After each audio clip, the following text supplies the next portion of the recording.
প্রথম সূত্র হলো কি জানো নি? হ্যাঁ আমি দোকান বানাই দিছি, দোকানে মাল তুলে গরু দোকানে মাল তুলে দিচ্ছ, কাটতে তুলে দিচ্ছ সল একবার বুঝে মার্কেটে তো মাল তুলে দিচ্ছ, 14 লাখ টাকার মাল তুলে দিছে বলে কিরম মানে মানুষের সামনে তো পুজো থাকবো মানুষের গোবর পিতল রে গোবর তো মারে মারে দিবি 14 লাখ টাকার মাল তুলে দিতে পয়সাটা পাইছিস তুই?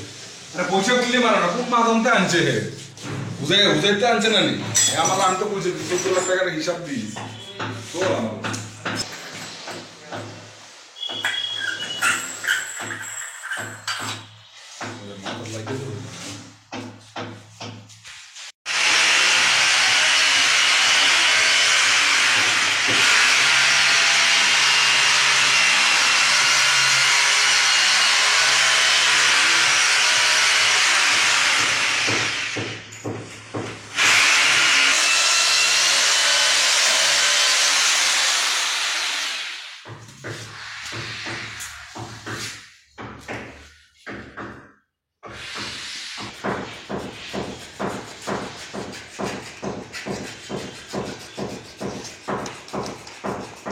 এত সময় প্রার্থনাদি হইল, কীর্তনাদি হইছে, এখন ইষ্ট নির্দেশ ঠাকুরের কথাও কিছু আলোচনার মাধ্যমেও বলতে হয়।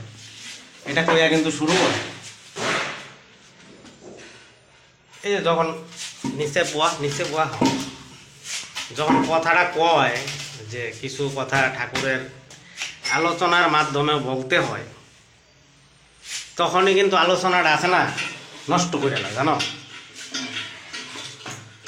এই যে প্রার্থনা দিয়ে হয়েছে, এই প্রার্থনাটারই তুমি যদি ব্যাখ্যা করো না, জানো 2 দিনে শেষ করতে পারবা না, এত মিনিংস এই প্রার্থনাটার মধ্যে।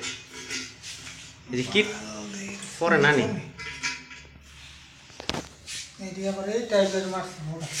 তেরা তুই কিলা তেরা মারছো নানি, ডিল ডাল তেরা মারছো না, বহুত অন্যরকম লেভেলে গেছে। রাধা বল্লভ মহারাজ তার ভাগবত পাঠের কথাবার্তা বহুত মানুষ যাইতে যায়, দেখা থেকে ইয়েও গিয়ে হাজির হয়েছে, হেমমালিনী, পরে মোহন ভাগবত,